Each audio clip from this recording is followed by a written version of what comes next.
Welcome back to Cord Cutting Today, where we break down some of the biggest stories happening in the world of cord cutting, including your local TV station may need to give up their channel in order for it to become a part of a 6G wireless internet spectrum out there. We'll tell you what's happening, but 40% of over-the-air TV channels may need to move to new channel numbers. Also, CNN may be getting some big changes. Paramount has big plans to change CNN. We'll tell you what they are once they close this deal to buy Warner Brothers Discovery, the current owner of CNN. And Roku's launching a new video game. We'll tell you where it is, how to play it, and what they're doing there. This and a whole lot more, including another streaming service with a price hike, coming up in a quick second. First though, you can find a link to every story I'm about to talk about in the show notes and in the first pinned comment. I want to hear your opinion. You don't have to just take mine. If you like what we do here, please consider hitting that subscribe button or hitting that thumbs up. YouTube likes that because it lets them know you enjoy what we do here, and hopefully we can help you break free from the high cost of TV and still watch the shows you enjoy. With that said, let's dive into it. There's a new group out there petitioning the FCC to turn over the cable or the over-the-air TV channel numbers between 28 and 36, that spectrum of over-the-air wireless signal, to allow it to be developed for 6G wireless internet. Now, the proposal here is pretty straightforward. If we can clear out that bandwidth, you can be significantly higher and better than 6G. If you think not only will it be a whole lot faster than 5G, the big thing with 6G that will really help it is it can handle more devices. One of the big problems with wireless internet is when too many people get in the same spots, it overwhelms the network and it can't handle it. If you've ever been at a football game where suddenly you lose all internet, everybody's in the game. You know, I go to Michigan football games, 100,000 people sitting in one spot, you should wipe them out. Now, they did recently install cell phone towers on the stadium to help address that problem, but it's not just limited to that. You know, suddenly Comcast goes out in the neighborhood, everybody flips on their wireless internet, and suddenly the network is struggling and having a hard time keeping up. And 6G is meant to help with that. It will also significantly improve latency, better performance, better streaming, better video games on wireless. For 6G wireless home internet becoming very much possible with this. Problem is, where do you put that on the spectrum? It needs more spectrum than the current 5G to do that. And the proposal from a new group out there is asking the FCC to clear those channels. Now, this was filed by Broadband Breakfast, a petition to turn over basically the over-the-air TV spectrum from channel 28 through channel 36. And if you had a TV channel, if you're like Fox 35 or something on that spectrum, that channel would have to move to become Fox 37 or maybe Fox 8 or some other channel on the lineup with it.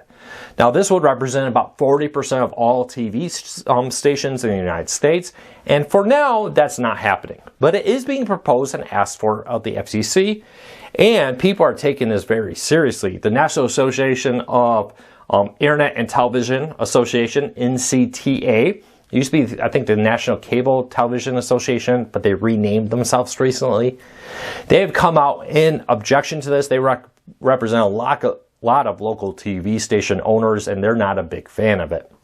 And it would cost them quite a bit of money to not only rebrand, but change their one, and they would have to convince people to rescan their antennas. But on the flip side, there is a possibility of significantly faster internet. By 2030, there's hope to roll out the early stages of 6G internet. And like I said, it addresses not only faster internet, but one of the main problems with 5G right now is when too many people are connected to it. And as more and more devices are connecting to it, from cars getting data to streetlights using data to manage the traffic patterns in a city to your cell phone, switching to 6G could dramatically improve the performance there. We'll wait and see. But the FCC has not ruled on it. It's just a petition right now. But it would not surprise me at all to see them actually take this up and seriously consider moving networks there to free it up for over-the-air internet. We'll watch this closely, let you know what's happening when it's approved, but could mean you need to rescan your channels, and it could mean your local TV station needs to spend a bunch of money after they just did a bunch of money for ATSC 3.0. All right, let's keep moving along. Paramount has big plans for CNN, and they're becoming more and more clear now. Now, Paramount's trying to buy and has a deal to buy Warner Brothers Discovery. It needs federal regulation approval, and they say they hope to have everything approved and have the deal closed by the third quarter of 2026. Now, this is a $110 billion deal, and one of the big things that they're getting with this is CNN. Now, according to Paramount and sources there, I should say, Paramount intends to merge CNN with CBS News. Now, what does that mean? Well, a few things. You probably don't need as many staff, but MSNBC did this for a long time until Comcast just dumped them, but they were integrated with NBC News. And then MSNBC staff and NBC News staff could coordinate in stories, cross-produce for each other, and do more.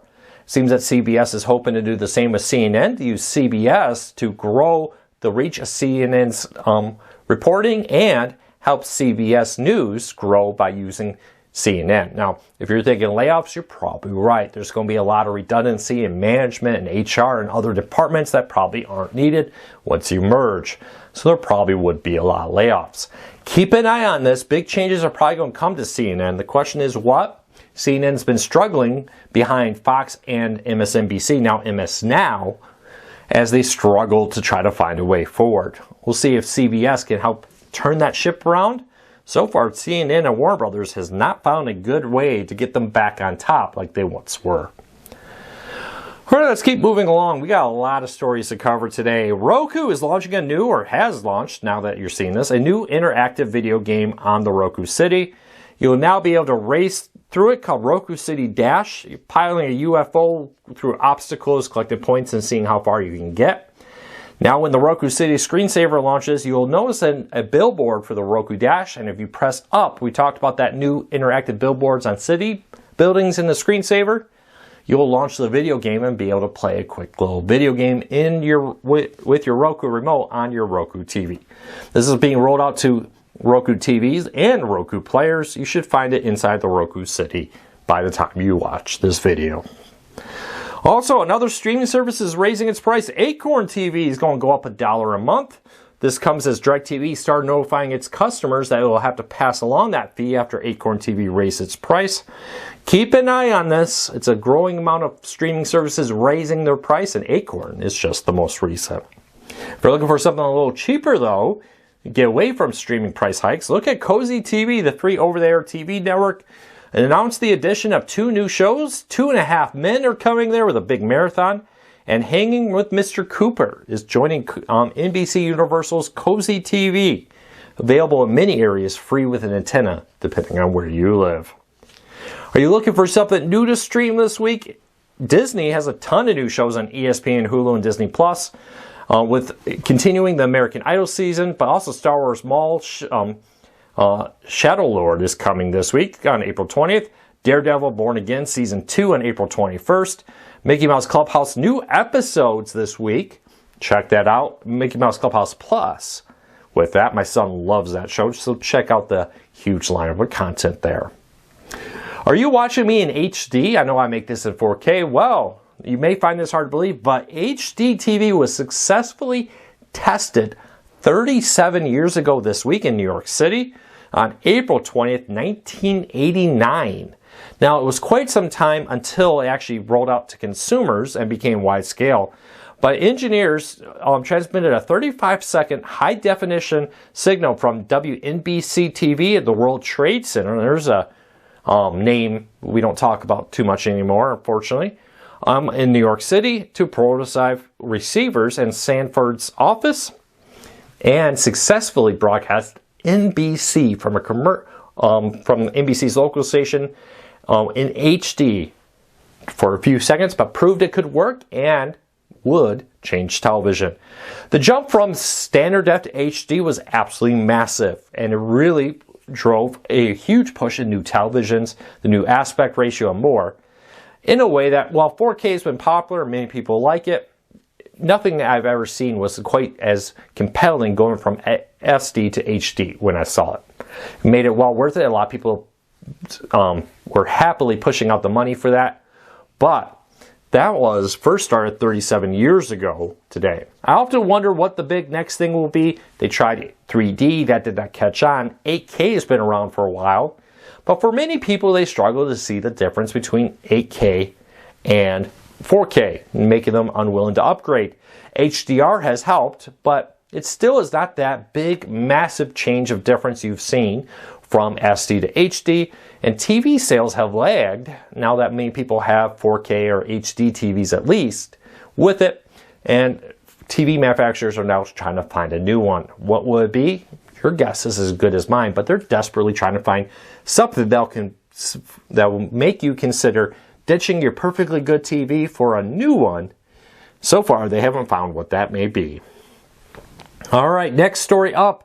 Law and Order arrives on Netflix. If you're watching it, this was a big surprise.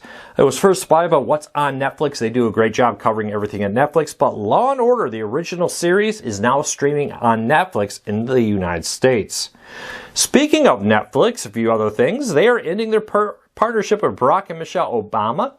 After he left his presidency, he struck a deal with his wife to create a production company to create content for Netflix. Later this year, that contract is up, and according to Deadline, it will not be renewed, and they will take it independent to shop around their content to other places. We'll see how that goes there. No word on where they may land. But also, Netflix is gearing up to try to get more NFL content. The NFL is launching, or getting ready to launch, talks for their new TV deals, and reportedly, Netflix wants more NFL games. They already air a Christmas Day game for the next few years. Be interesting to see how much they get into it, as Netflix wants to get more heavily into live sports. We'll see how that plays out. What do you think? Are you a fan of Netflix live sports? I was impressed with their broadcast of the NFL. It seemed to be very stable there. A few hiccups, but not as bad as it could have been. We'll watch that closely. They're competing with a lot of big companies who also want those games. Hey, we did a survey of over 3,000 of you here. We did a poll and asked you, do you think is the best streaming player for cord cutting out there? And over 3,000 you replied. And again, the results are kind of becoming pretty consistent. Roku absolutely dominating out there with the vast majority, 58% of you saying Roku. In second place, to get an idea of how big of a drop-off there is between first and second, Apple TV was what you said was the second best at just 17%, followed by Google TV at 13% and Fire TV at fourth with 12%. Now you see there's a clear, definite Roku consistently dominating here, with everything else even combined not even coming close with it. And you see that, and you have to start wondering why. When you see Apple, Google, and Fire TV all very close together, especially Google and Fire TV, there's not much separation for second and third. But for Roku, it seems like it's their ball to lose right now. They are definitely dominating the world of cord cutting. If you're a Roku user, why do you think it's the best? Leave me a comment, let me know. And lastly, we talked about MS Now being rebranded, or MSNBC being rebranded to MS Now. With that, when Comcast spun them off into an independent company outside of NBC Universal, they moved to new studios. Now we know what's going to happen to the old studios that MSNBC used to have, and they're going to be used by the NBC News Now team. They're taking over those studios. No word on exactly when that'll happen. I got a lot of questions about that. Wanted to ask it. We don't know, but it will be sometime this year. And this comes as in May, they'll be expanding their news coverage to 14 hours of live coverage a day. We'll be watching that closely there. Well, that's it for today. Thank you so much for your support. We'll be back again tomorrow with another video. Welcome to the thousands of new subscribers over the last few weeks. If you're new here, do me a favor, hit that subscribe button, hit that thumbs up. Hopefully I can help you break free from the high cost of TV and still watch the shows you enjoy. Hopefully you can help me by helping grow this channel and helping tell YouTube you like it so they let other people know about what we do here. Until next time, take care, be safe. I'll talk to you all again real soon.